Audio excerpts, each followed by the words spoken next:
പറ്റിയ അവസരമാ. നിമിഷ നേരം കൊണ്ട് കാര്യം നടത്തണം.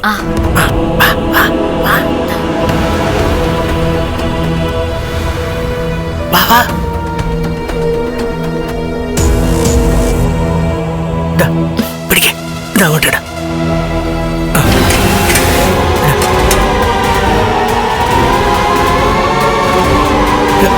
ഓ, ഇങ്ങനെയല്ല, ഇങ്ങോട്ടാ, മാറുന്നില്ല കേട്ടോ.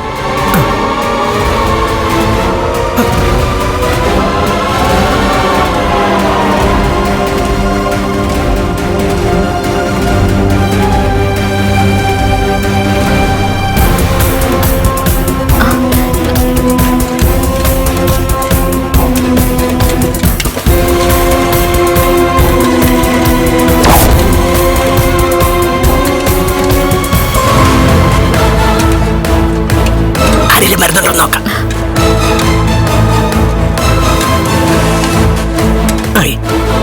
കലങ്ങട്ടെ, നന്നായിട്ട് കലക്ക്.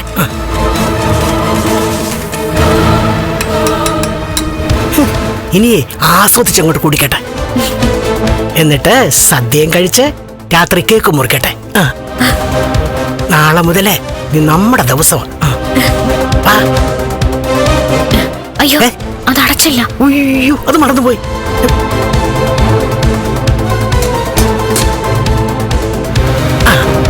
വാ വാ വാ വാ.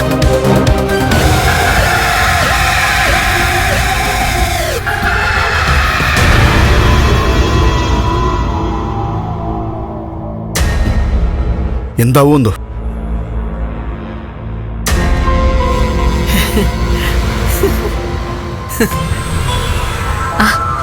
എന്തായി മുത്തശ്ശി? എല്ലാം ഡബിൾ ഓക്കെയാ. ചെയ്യാനുള്ളതൊക്കെ ചെയ്തിട്ടുണ്ട്. ഇനി മോള് വെറുതെ കയറി അതൊക്കെ എടുത്ത് കുടിക്കാതിരുന്നാ മതി. അയ്യോ മോളെ, അബദ്ധമൊന്നും കാണിച്ചേക്കല്ലേ. ഈ മരുന്നിന് മറുമരുന്നുണ്ട്. അതെടുത്ത് കുടിച്ചു കഴിഞ്ഞാൽ ഉടൻ തന്നെ അകത്ത് ചെല്ലുന്ന മരുന്നിന്റെ വീര്യം കുറയും. പക്ഷേ നമ്മുടെ മോൾ ഇതെങ്ങാനും അബദ്ധവശാലെടുത്ത് കുടിച്ചു കഴിഞ്ഞാൽ മോൾക്ക് രക്ഷപ്പെടാം. കുഞ്ഞിന്റെ കാര്യം പിന്നെ സംശയമാണ്. ഞാൻ കുടിക്കാതിരുന്നാലും ആരും എന്നെ സംശയിക്കാനൊന്നും പോകുന്നില്ല. പായസം ഫ്രിഡ്ജിൽ വെച്ച് തണുത്തുറഞ്ഞ ശേഷമേ ഞാൻ കുടിക്കാറുള്ളൂ. അത് അമ്മയ്ക്കും ലക്ഷ്മിക്കും ഒക്കെ അറിയാം. അതാണ്. പിന്നെ ഞാനിപ്പോ പായസം അമ്മ കാണെ തന്നെ ഫ്രിഡ്ജിൽ വെച്ചത്. അതുകൊണ്ട് ഇനി ഞാൻ എന്താ പായസം കുടിക്കാത്തെന്നുള്ള സംശയമൊന്നും ഉണ്ടാവത്തില്ല. നമുക്ക് പഞ്ചസാരയുടെ അസുഖമുള്ളതുകൊണ്ട് നമ്മളെ ആരും സംശയിക്കത്തുമില്ല.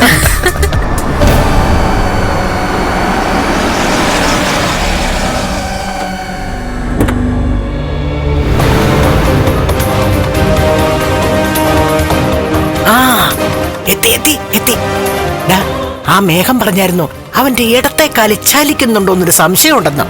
അതും ഈ മോളും ദുർഗയൊക്കെ പറഞ്ഞായിരുന്നല്ലോ. അതുകൊണ്ട് ശരിക്കും ഒന്ന് നോക്കിക്കോണം. ലക്ഷ്മിക്കൊപ്പം അവനോട് പായസം കഴിക്കല്ലേ മേ? പിന്നെന്തോന്ന് നോക്കാനാ? ഓ, അത് ശരി, അത് ശരി.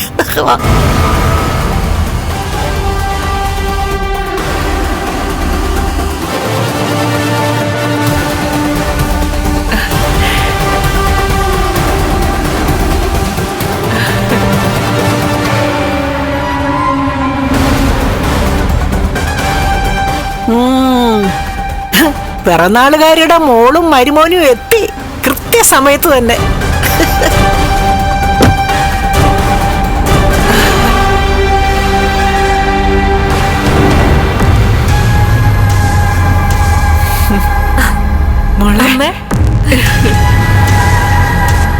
മോനെ വാ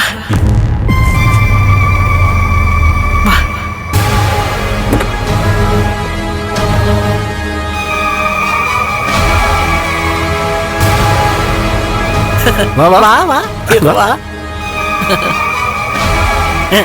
കണ്ണോ, ഇത്തവണ വൈദ്യന്റെ അടുത്ത് പോയിട്ട് എന്തെങ്കിലും മെച്ചം ഉണ്ടോ? വലതുകാല് പഴയതുപോലെ ചലിക്കുന്നുണ്ട്. ഇടതുകാല് അങ്ങനെ തന്നെ. വിരലുകൾ പോലും അനക്കാൻ കഴിയുന്നില്ല. സ്പർശനവും കിട്ടുന്നില്ല. ഭാഗ്യം. ഭാഗ്യോ? അങ്ങനെയല്ല പ്രതാപ. ഭാഗ്യ ദോഷമെന്നാണ് ഞാൻ പറയാൻ വന്നത്.